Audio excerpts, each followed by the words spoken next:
Hi, everyone, and welcome into Plead Your Case. I'm your host, Austin Bechtold. Today, I'll be joined by Spencer Frattare, Darrion Allensworth, and Will Yocum to discuss the NBA and NHL playoffs. Who are your sleepers? Who are some teams to look out for? And who will win the title in both respective leagues? As well as the Washington Commanders being up for sale with a deal potentially coming at any point nearing maybe $6 billion. $6 billion. So just sit back, comprehend that number, because it is time to plead your case.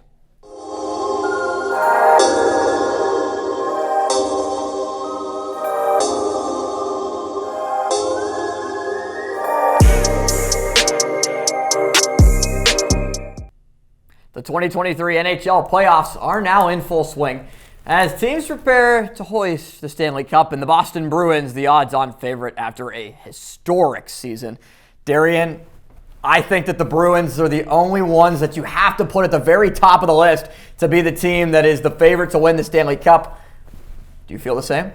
I mean, yes, because Boston, again, as you said, by far ahead of the field in terms of the other potential contenders. I mean, you can just base off of the points themselves with how well and how dominant they've been this season, setting multiple records. Just the teams, especially in the Eastern Conference itself, so much stronger than the Western Conference this year, especially. While Boston is my favorite at the end of the day, I think that the East is wide open. And, I mean, whoever comes out of the West is going to be facing a tough Eastern opponent either way, whether it's Boston or another contender. Boston faces Florida, the second wild card, the last team to be able to get in the playoffs in the East. Some of the other matchups, Toronto against Tampa Bay, Carolina against the Islanders, and the New Jersey Devils against the New York Rangers.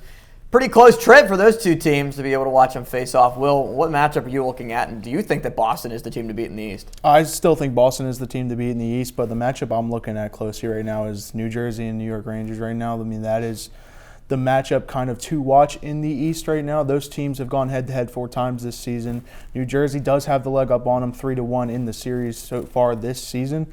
But they've all been close games, so it's hard to tell which way that's going to go. So my favorite in the East is Boston, but I'm keeping an eye on the New Jersey Devils so far.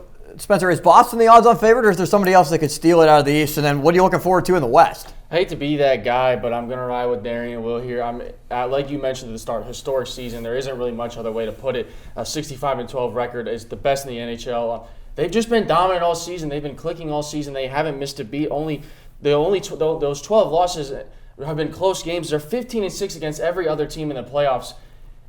With the odds, like you've mentioned so many times, being in their favor, there should be no team in the Eastern Conference that should be beating them. In the Western Conference side, though, I know everyone likes to ride McDavid. I know everyone loves the Oilers, but I'm a huge fan of the LA Kings this year. They pulled up the upset last night. They were able to get the win in OT. I know Darrion's laughing, and it might sound dumb, but I love McDavid. Don't get me wrong, but it was a statement win for the Kings to get that OT 4-3 win, and you cannot tell me otherwise.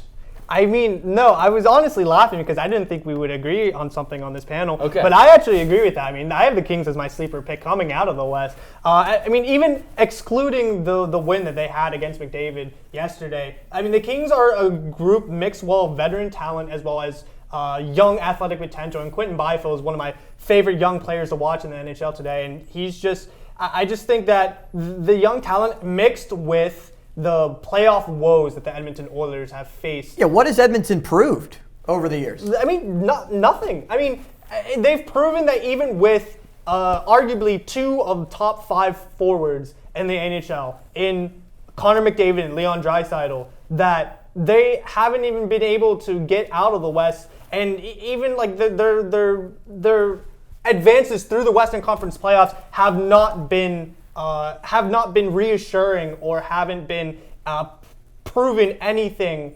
but to their fans or to the NHL fan base as a whole that they can get the job done.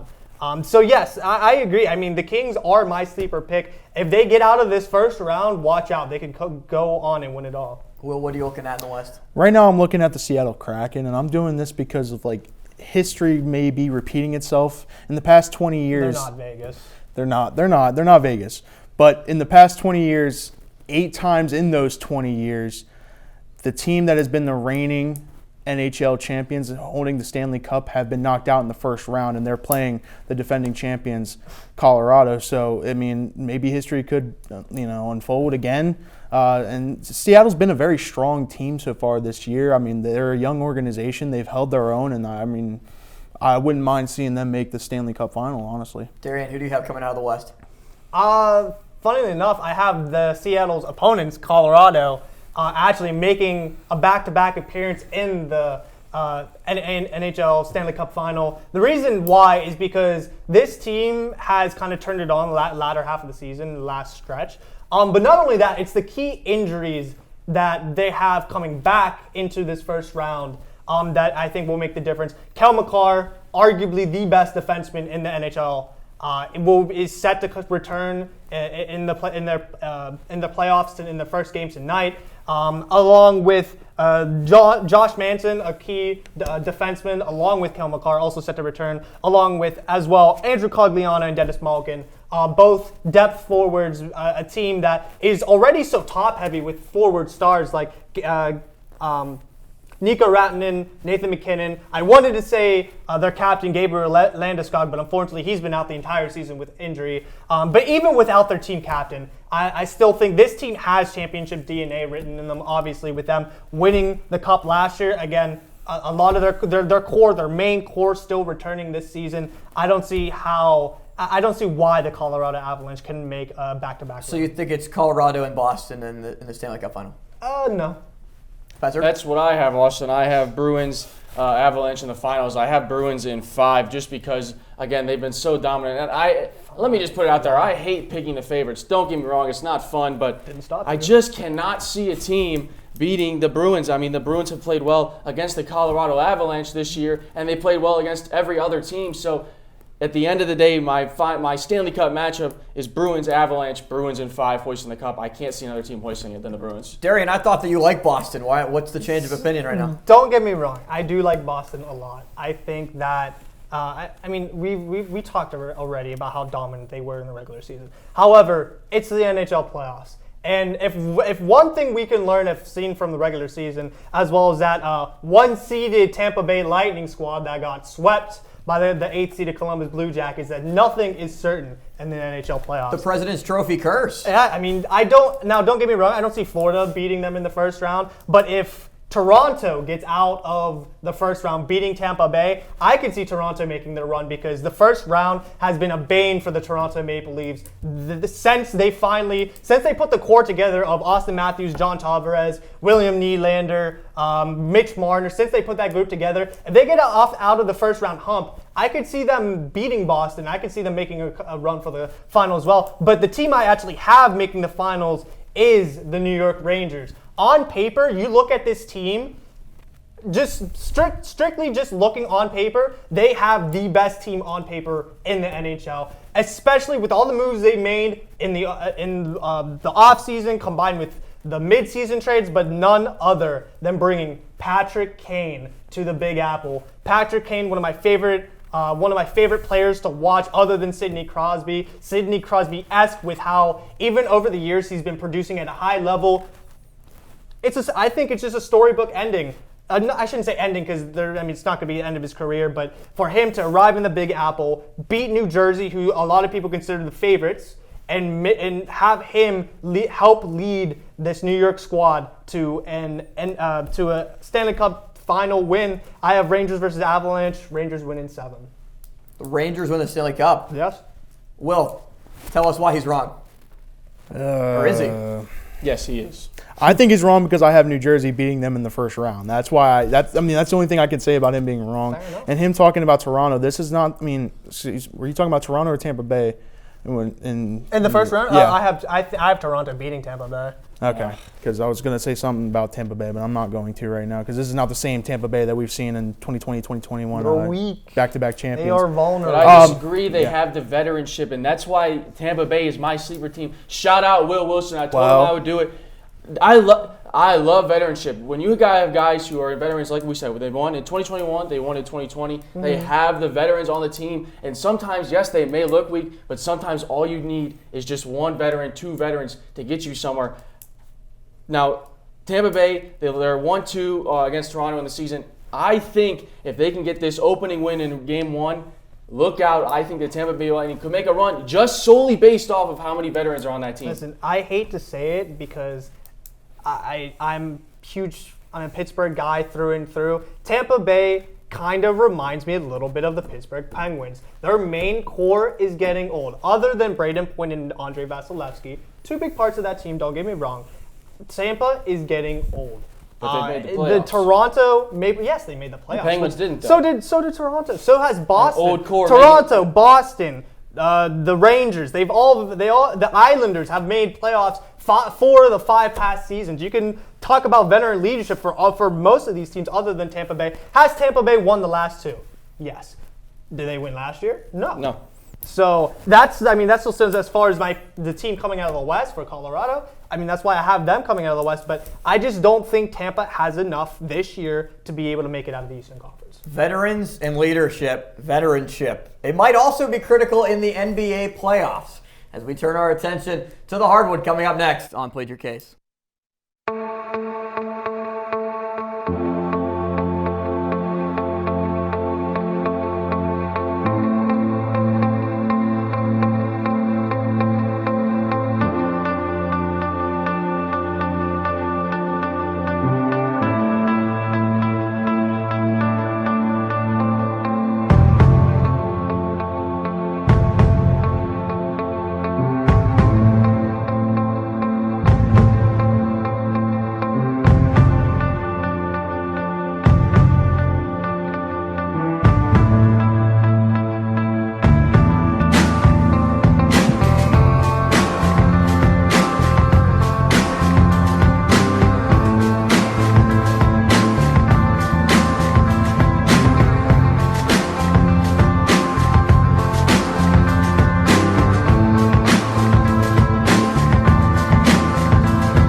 The first round of the NBA playoffs is now in full swing with the Golden State Warriors trying to win back-to-back championships.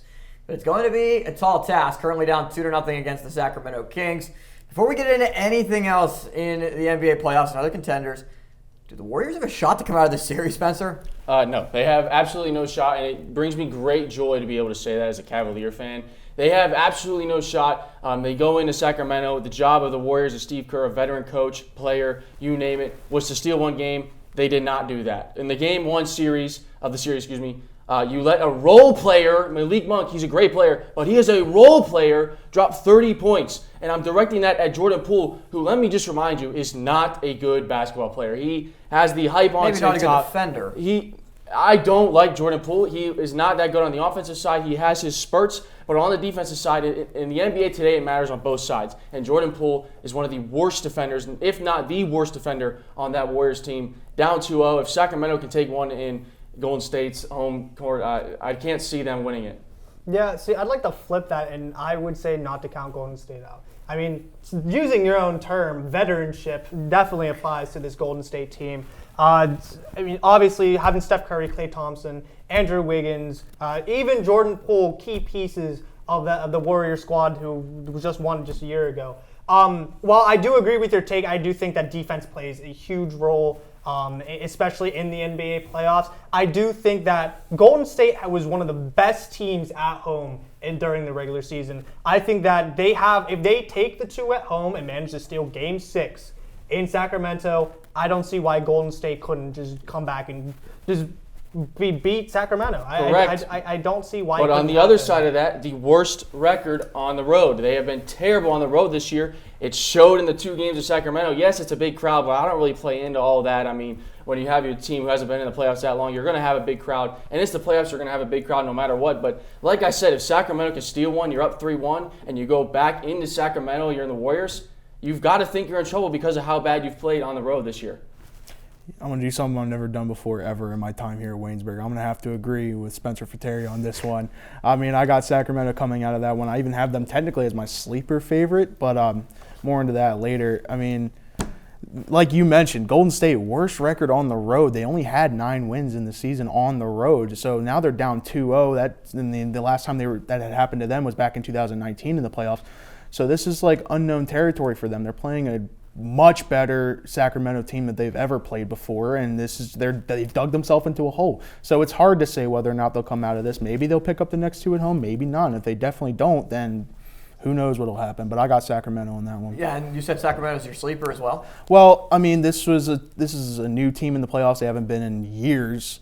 So a lot of people may have wanted to count them out. They're playing against the defending champions. I mean, they had a fantastic season. They had a fantastic turnaround season.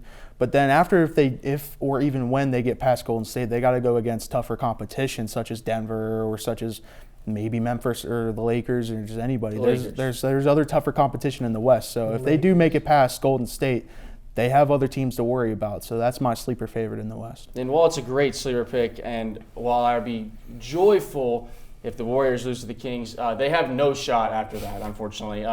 LeBron is a 7 seed. Against the Lakers. They have absolutely no shot, and here's why. LeBron averaged 35, 8, and 8 against the Kings in 3 games this year. They lost the series 3-1, but Anthony Davis only played in one of the games. LeBron played in 3. In that one game, Anthony Davis had 25, 15, and 5. You tell me, I would like to hear it from you, who's going to guard LeBron? If you put Sabonis on LeBron, then who's going to guard AD? Either LeBron or AD is going to drop 40 So we're talking a Sacramento game. and LA. Yes, I don't. The Grizzlies have no shot against LA. Okay. No. The Grizzlies have no shot. Okay. No. Okay. Well, okay. Bye, Memphis. So Yes, bye, Memphis. No one. I mean, Harrison Barnes, sure. But he's not gonna. No, I'm just talking about just throwing a body on, being able to rotate players. Wing defenders. I think as far as wing defenders, Sacramento has them. However, I just don't see them being able to stop LeBron, AD, as well as the wing shooters at this team. I have no idea how Los Angeles did it, bringing in all these wing shooters, these playmakers, seemingly out of thin air when it seemed like they didn't have many trade assets or assets to give at all during the regular season. But with Austin Reeves, Dennis Schroeder, this team, Malik Beasley, Rui Hachimura. Yeah, biggest trade of the season, by the way. Exactly. Other than that series. Spencer, can Anthony Davis hold up in the playoffs? I don't think he can. I think he can. I'm so tired of that. It's because he hasn't proved it. It's a valid point, Injury but bug. I'm so tired. Other than the bubble. So tired. Double, 7 blocks, 3 steals, guarding Jaren Jackson Jr., who, yes, did he drop 30? Yes, but had a great defensive performance yesterday. Didn't look any worse for wear, and he's not even being. The last time they relied on Anthony Davis, yes, he had to carry the offensive load. This time, I'd argue he really doesn't have to be that number 2 option. Can he Then be? who's the number 2 option? Honestly, they've stepped up. Austin Reeves has stepped up. Rui Hachimura has stepped up. Dennis Schroeder has stepped up. D'Angelo Russell, at times after the trade, he has stepped up. They have multiple options they can rely on other than just LeBron James. Will, is there any other team that you think is one worth noting? Maybe in the East. In the East, I'm going Miami Heat. I'm going to go the Heat on this one. Seed. Yes, I am going to go with the 8th Like seed on under this one. under 500 going into the playoffs? But they picked up the first win against Milwaukee. Because that's got to Giannis prove something, went right? down. Come on. The Bucks have the best player in the world. He went to the doctor. out. He went to the doctor. Came back clean. He's going to come back. We'll see what happens And after that. exactly. So the He's gonna Bucks come back, only we'll lost see what by happens. 13 with Middleton having 30. They lost the rebounding battle, and their best player was out. Look, I get it. Miami won game 1. Butler had 35. It's not going to keep up. I can promise you there was a reason the Bucks are the first seed. It pains me to say it. They're probably going to be one of the 2 or 3 teams that come out of the East. But, again, I appreciate the optimism, but I just cannot see Miami. They might win one more, but you have to remember, Giannis right now is the best player on the planet in the NBA. Miami beat my Bulls, so I got to stick with them. There's a reason they beat us, so I'm gonna ride with them the rest of the way. Yeah, Miami can not win. I'd be fine with that. Them beating our Bulls. Our Bulls. My thing is that I can see Miami winning if Giannis stays hurt. If Giannis does not come back, then yes. While I do think Milwaukee is still a great team without Giannis, Giannis is the best player in the world. You need in today's NBA at least a top 10 player to be able to lead you to the NBA Finals. I want to throw 2 teams out there: the Knicks and Phoenix. Spencer. Into game 1. What about the Knicks against the Cavs? Let me just compose myself for a second here.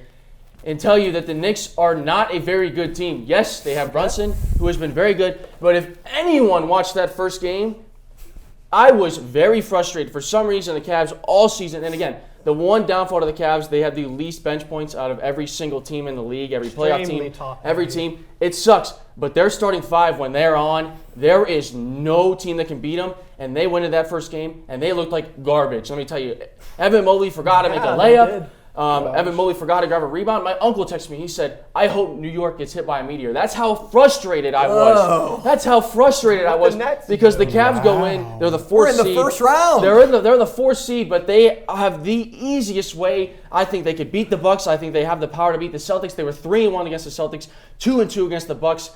And we decided to put Chetty Osman on Jalen Brunson in the last 6 minutes. And you know what Brunson did every time down? A jumper every single time, and it dropped. Yes, Brunson's a great player, but Chetty Osman is not a good defender.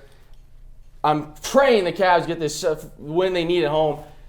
I just can't. I'm done talking about the Knicks. I mean, honestly, you're going to have to pray just because Cleveland just seems their backcourt. Actually, I shouldn't even say their backcourt. Darius Garland is such an X factor for me. I had higher hopes for him when he started off the season extremely strong. Especially with a veteran, a superstar backcourt mate like Donovan Mitchell. But it's just, as far as one assist as your starting point guard in that game is not going to cut it. As far as a comparison, I'm taking Jalen Brunson over Darius Garland right now. Easily. Wow. Easily. And it's not even close. Wow. So Jalen Brunson is I think the X factor that New York needed to get out of the first round. Do I still? I mean, I have Cleveland as my little sleeper pick because I think they're, like you said, they're top 5 when they're going. They are an extremely scary team to play against. Let's go rapid fire. However, if the Knicks play well defensively, I can see them winning that series. You love talking about Cleveland. Is that your pick to win the championship? What's your pick? No. Rapid fire, real quick. Denver wins. Oh, who does Denver beat?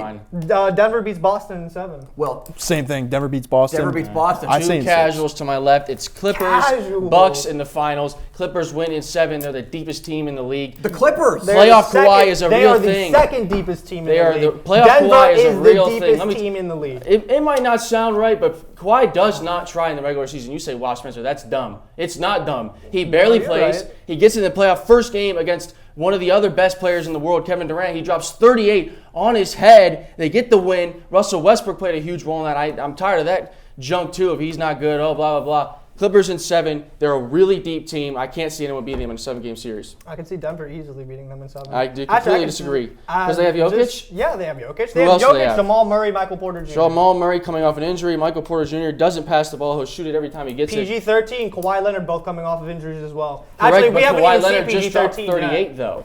The NBA playoffs is heating up, and you know what else is heating up? The potential sale of the Washington Commanders.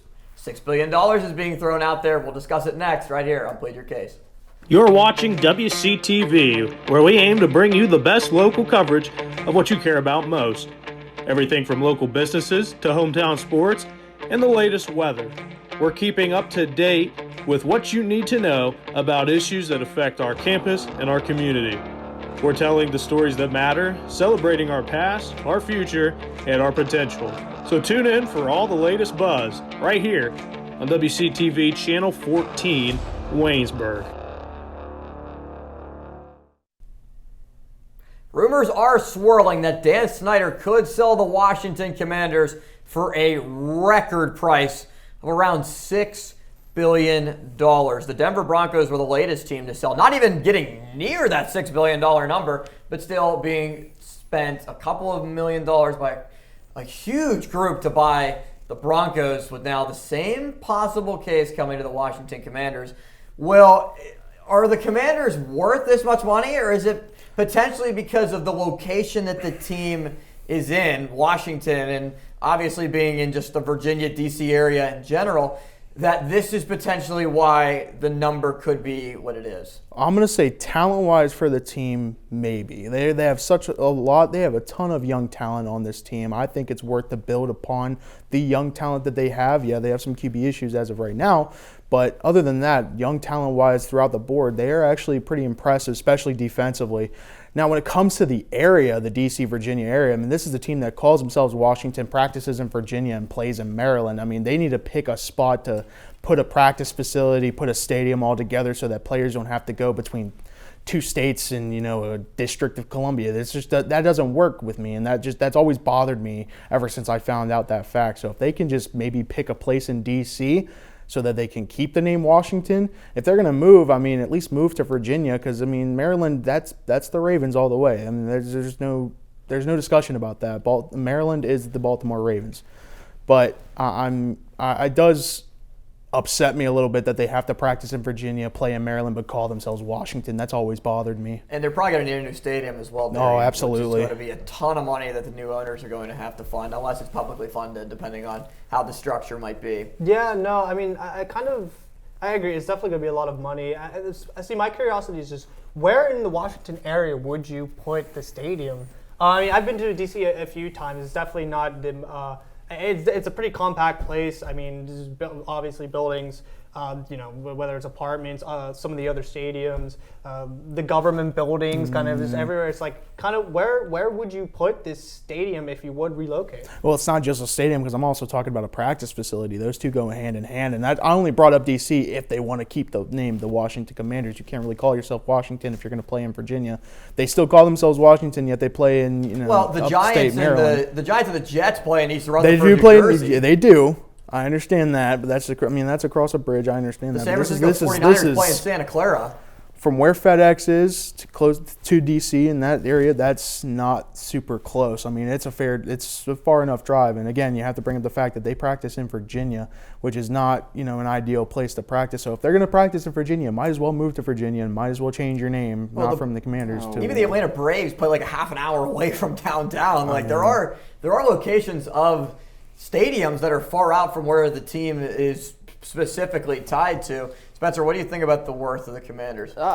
I'm just a casual guy, anyways, in terms of when it comes to money. So when I see a number that high, you're not going to spend $6 billion to spend. I will never sense it. Not on the Commanders, no. But that's besides the point. I want to go. I think it's more of where the location is. I don't think the Commanders are that good. They've got a talented wide receiver who's young, but bringing up that they're impressive on that side. We're not talking about that right now, but it's also the history of the franchise. I think the franchise defensively right now, I think they're pretty good. They have one of the best starting lineups on the defensive line. But if you were going to sell the Washington Commanders right now compared to the Jaguars or the Houston Texans, newer franchises, even the Cleveland Browns, a franchise that has not won Super Bowls, just championships before the Super Bowl era, you're not looking probably at nearly the same amount that you're.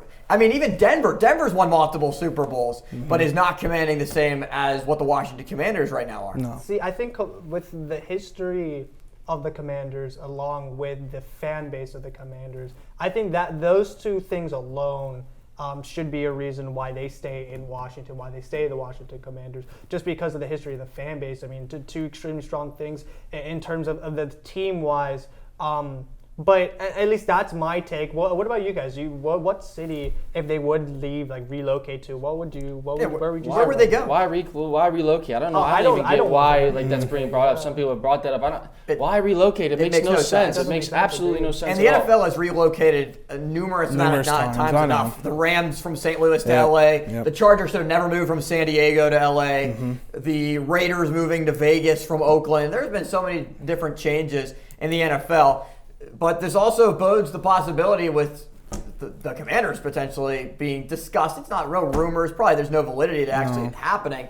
But is there a chance you think that there could be a team in any of the other core four major sports moving? I think, Will, there's one that definitely stands out to you and I in Major League Baseball. Yeah. I don't know about moving, but they definitely need some new ownership help and definitely a new stadium, and that's the Oakland Athletics. This is a team that is just bottom, the absolute bottom when it comes to cap space. Their money problems are extremely terrible. They haven't even been in the mainstream media since the movie Moneyball came out starring Brad Pitt and Jonah Hill. This is a team that is in desperate need of help, and it's just a bad situation down there in Oakland. Have you seen the attendance numbers of the Oakland I know A's. it's bad. Their minor league affiliates at times have outdrawn the A's. The fans are planning a reverse boycott where the fans just all go to the game instead of boycotting the game, whether they are or not. Nobody is showing up to the Oakland A's games. They're not playing that well at all. But the A's did just recall Mason Miller, former pitcher for the Waynesburg University Yellow Jackets, to make his major league debut. He's only pitched in 11 career games in the minors, but will become the next starting pitcher of the Oakland Athletics. Very exciting for Waynesburg in general and Waynesburg baseball. Yeah. For sure. I mean, if I had to pick a team that's, or ownership that needs to be moved or brought out, whatever, it would definitely be the Arizona Coyotes. Kind of moving back to the NHL real quick. They haven't made the playoffs in 3 seasons. They've just seemed, even when they did make the playoffs, I mean, they were kind of, this has just been a team that's just been floundering between being mid and just being straight up bad. One of the worst records in the NHL this year. They don't even have their own NHL rink arena to call their own. They're currently sharing it with a college team. But it's just, I mean, the co-owner for it was arrested in Aspen a month ago for a domestic abuse charge. I mean, it's just not looking great for the ownership in Arizona. I mean, just from both fan service-wise, they've been bad. Player service-wise, again, they haven't been good in a long time. So it's just overall, I think Arizona just needs a full-on rehaul. Yeah, guys, give me the Houston Texans. I know there's been multiple ownership changes. I know 2019, Bill O'Brien comes in and they allow him to be GM for some odd reason. He makes all these dumb moves. You have the Deshaun Watson situation. He goes and trades DeAndre Hopkins. He waits to trade Ed Rusher, Jadeveon Clowney. They haven't been good in forever. It's a hard subject to do. Like we aren't business experts up here, but when it comes to a team where I think they could use some new ownership, the first team that comes to mind, without a doubt, is the Houston Texans. And I'm not just saying that because I'm a Cleveland Browns fan and we now have Deshaun Watson. There's a lot of different things going on, obviously, in the major sports world. Do you think that there's anything else that is not brought up relevant to the NFL as the draft is 1 week away? And make sure to tune in for our Plead Your Case live draft special next week. But first, very quickly, we'll go one by one. Who is one player that you're looking forward to? It's a little bit of a preview for our draft special that could be picked high, low, or just an overall sleeper, starting with Will. I'm looking forward to what C.J. Stroud can do. I mean, everybody has so much hype around him being from Ohio State, and I mean, historically, Ohio State quarterbacks haven't done the best in recent history when coming into the league. But I mean, I'm impressed to see what he can do, and especially if he gets picked first by the Carolina Panthers. So that's a guy I'm watching. It's kind of really just a casual take. I'm going to agree with him. It's like C.J. Stroud. Well, as boring as it sounds, I Don't go also C.J. Stroud. going with C.J. Stroud, guys. I'm an Ohio State guy. In all fairness, I believe, I'm praying that I'm still on the live draft show next week. I think C.J. Stroud is a little bit better than Bryce Young, our producer, Logan Lepiscopo. Doesn't agree with me on that. He's the football guy. I'm just the basketball guy. But after that game against Georgia, C.J. Stroud really looked like he could prove himself in the big moments and in the bigger leagues like the NFL. I think C.J. Stroud's going to be a little bit better than Bryce Young. So you said Spencer's off the live draft show next week? Okay. Sounds good, Logan. That might be what officially kicks Spencer off of the live draft show, because Bryce Young is going to be a generational talent. He's going to be the best quarterback in the class. And you know what? Alabama quarterbacks typically don't make it, other than a guy named and that trend will continue. Jalen Hurts. That trend will continue right now, but this year. Bryce Young is going to be the next guy, and potentially could go number 1 to the Carolina Panthers. We have reached the end of our Plead Your Case season finale before the live draft show. Coming up next week, stay tuned for that on Wednesday. But for everybody here that makes the show possible, our producer Logan Lepiscopo and our panelists today, a 4-man crew up on the desk: Spencer Frattare, Darrion Allensworth, and Will Yocum. I'm Austin Bechtold saying so long, and we'll see you next week on our live draft special on Plead Your Case.